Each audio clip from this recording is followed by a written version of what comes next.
Hello, this is Tim Law with Playing It Forward Coaching, always encouraging your self-reliance. If you'll set a goal for yourself, chase it with a good work ethic, develop people and communication skills, go the extra mile, you will be amazed at what you will accomplish as far as your life is concerned by just following those four or five key things. A big thank you to about 460 people that have subscribed to this channel, Playing It Forward Coaching. If you haven't already, please do so. I'm really, really happy to have a great friend of mine, Troy Jensen, and his amazing son, who's a sophomore, who's a starting quarterback there at Redland, and just going to kind of tell their story. So, Troy, let me just start with you real quick first, and then we'll get your son in here as much as possible here. So great to see you guys. Good to see you as well, Tim.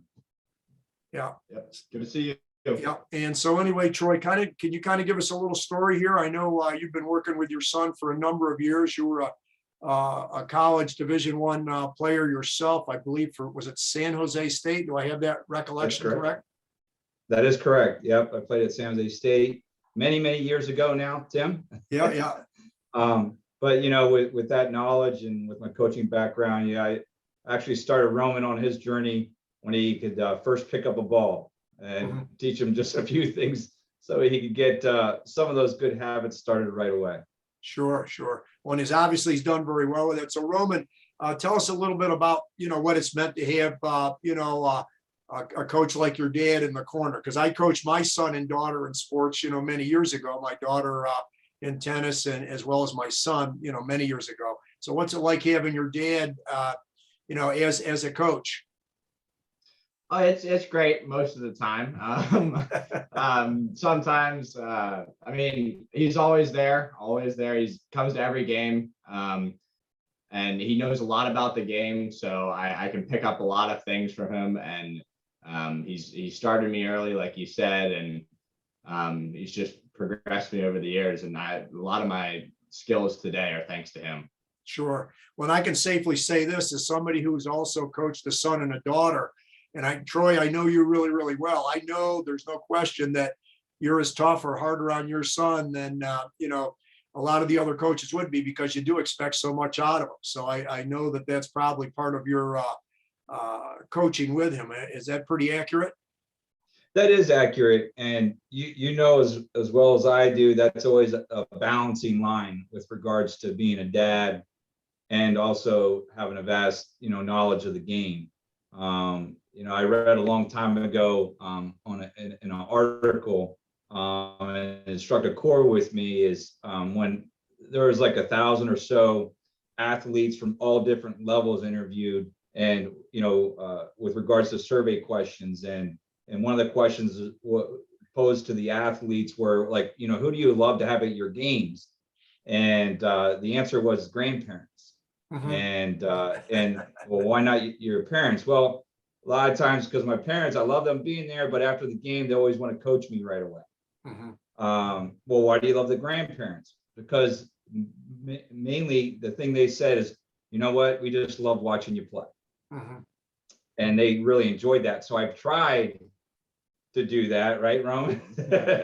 Try to do that, after a game, and just to try to leave the coaching aside for a bit, and at times just say, I love watching you play, because it is difficult, because you want to get right into, what he did well and what he did wrong. But back to your question, am I tough on him? Yeah, I'm tough on him. But also too, what I'm trying to do is to bring out his intrinsic motivation that he wants it.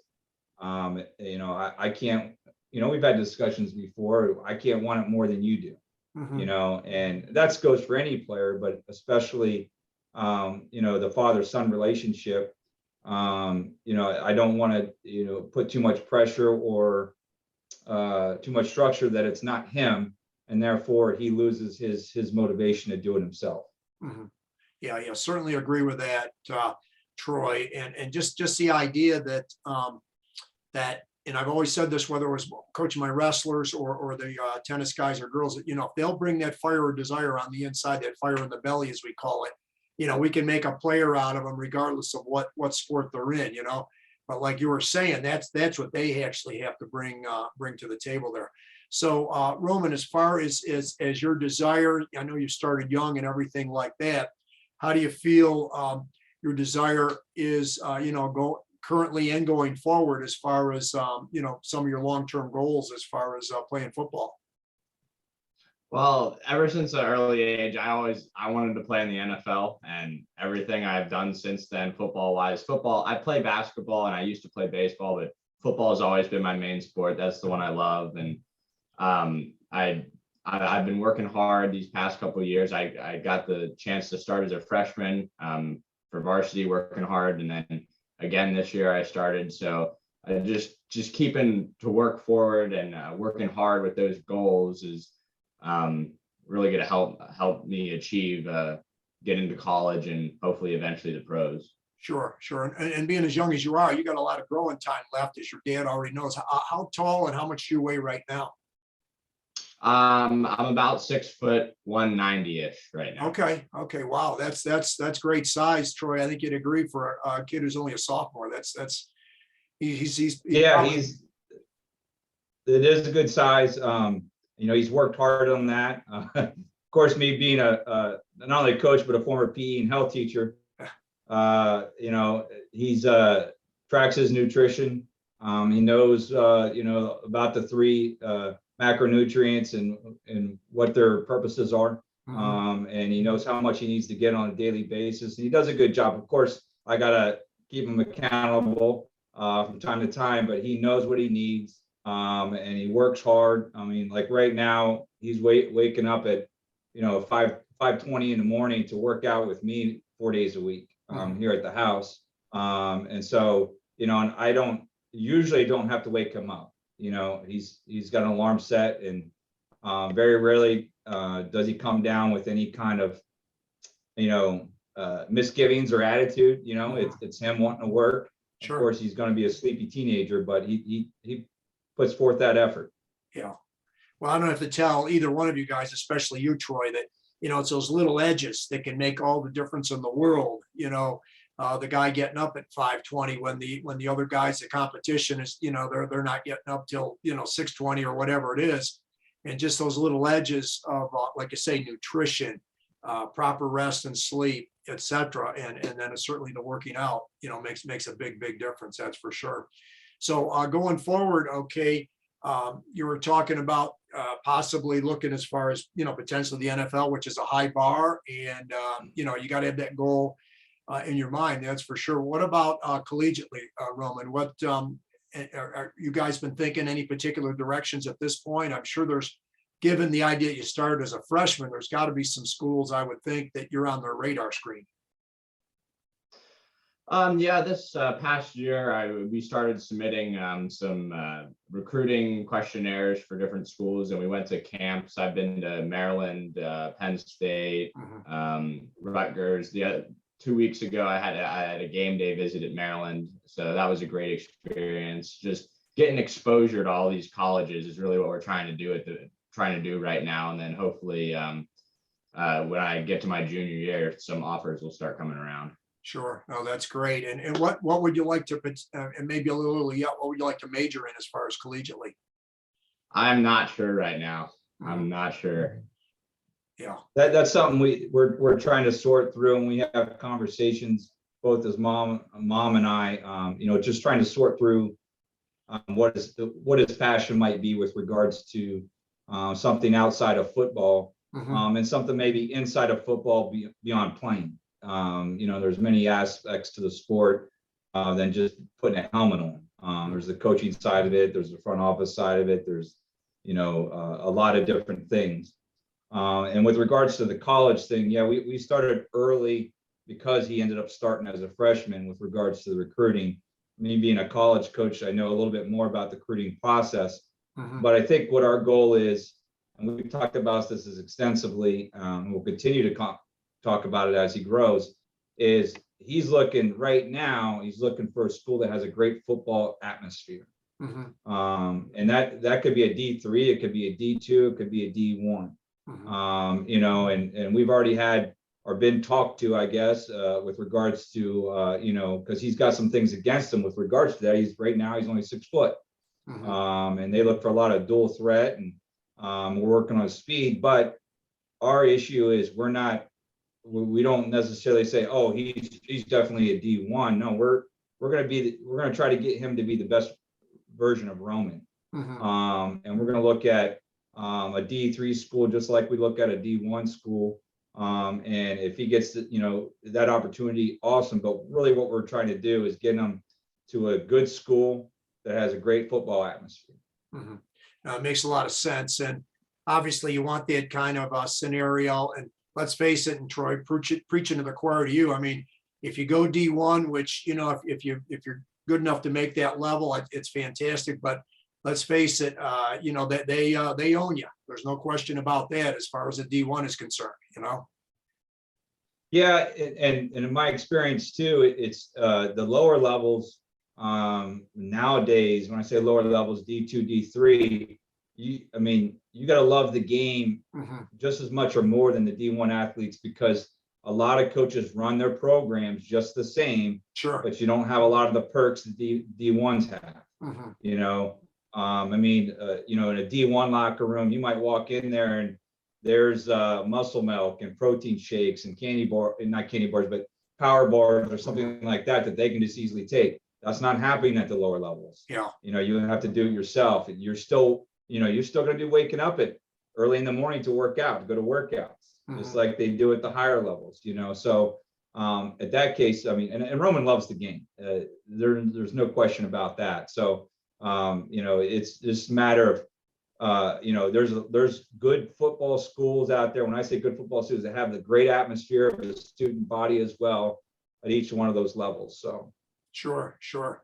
And Roman, I'll ask you this first, okay? Because being an up and comer, what advice or suggestions would you give to, let's say, the middle school kid or even the high school kid, even though you're early in your high school career, as far as being successful, with the high school experience and sports, band, music, extracurricular, whatever, it doesn't really matter. What advice would you give to some of these younger ones coming up? Just work hard and stay consistent. You're not always going to get up and want to do something, but you got to know that what you do has to get you to obtaining your goals. You have to put in the work to get to your goals. You can't just do whatever and expect to get your goals. You have to put in the work in order to get there. So you have to stay consistent in doing that. Yeah. And I think that's great advice because, Troy, let's face it, probably the least consistent thing about, most teenagers is their lack of consistency. I think you'd probably agree with that scenario. So if you can get somebody like your son who's been as consistent as he has, he's certainly on a great pathway. Would you agree with that? Absolutely. Deb, his mom and I talk quite a bit about how proud we are of his discipline and his motivation. And, we're very blessed with regards to, he comes home and, he's like, he gets something to eat and he's like, going downstairs to do my homework. Very rarely do we have to really get on him to, about getting his academics and doing his very best there as well. And we're very proud of him with regards to that. I'm proud of him because, when we decided to work out in the morning, that was his decision, not mine. Because, we could have had a chance to work out after school, but he's like, I'm going to work out better and be more consistent in the morning. And that was just his maturity, knowing himself. And, I was very proud of him at that because it is not easy for a teenager to wake up that early. It's just not. Sure. It takes a special motivation. And, he's got some friends around him that do the same thing, which it also influences him as well. And hopefully he influences others to do the same, to get out there and work hard. And of course, he does have a little bit of advantage because he's got myself and his mom in his corner and cheering him on, but also keeping him accountable. Sure. No, it makes total sense. Well, guys, this has been fantastic. Any last second thoughts from Troy or Roman here as far as, and then please stick around afterwards. I'll chat with you guys for a minute or so afterwards here. But any last minute thoughts you guys have? I just want to say thank you. I appreciate the experience. It was a good time. Yeah, well, as I said, I've known your dad for quite a while, and we've always been we just clicked right away just because of our individual backgrounds. I was a collegiate wrestler, he was a collegiate football player, and neither one of us like to think of ourselves as being much as far as snowflakes are concerned. This whole COVID thing has really softened a lot of our society, and I really want to see, kids, more kids start to get after it. When somebody my age can do more dips and pull-ups on the bars in the gym than the vast majority of kids in school, there's something wrong there. And we want to see Yeah. more kids get, bigger and stronger and faster and hit that potential, because you guys are coming right into your absolute physical prime. So keep up the great work. Troy, anything as far as your thoughts are concerned? I want to say how much I appreciate you, Tim, and our relationship through the years. I always know when Tim was coming in the building, there'd be good times ahead and good conversations ahead. I just appreciate your example and your desire to impact lives. So thank you. Well, thank you, Troy, because as I said, I've been involved with this for quite a few decades, actually starting since the 70s. And one of my main things is the biggest joy is seeing young men like your son or others that I've had, kind of hit more of their potential. Because boy, you watch that kid after they've had a big win, and I don't care what the sport is. Boy, I'll tell you, get them at the the highest high that they can have, and that you as a coach and I as a coach, that's something that's very, very cool to see these kids, picking up, doing some of the things that we kind of encouraged them on. So, well, thank you very much, and you guys have been great. So. Can you guys hang for a minute or two here? Yes, sir. Great. Well, thanks a lot. I appreciate you guys. Thank you.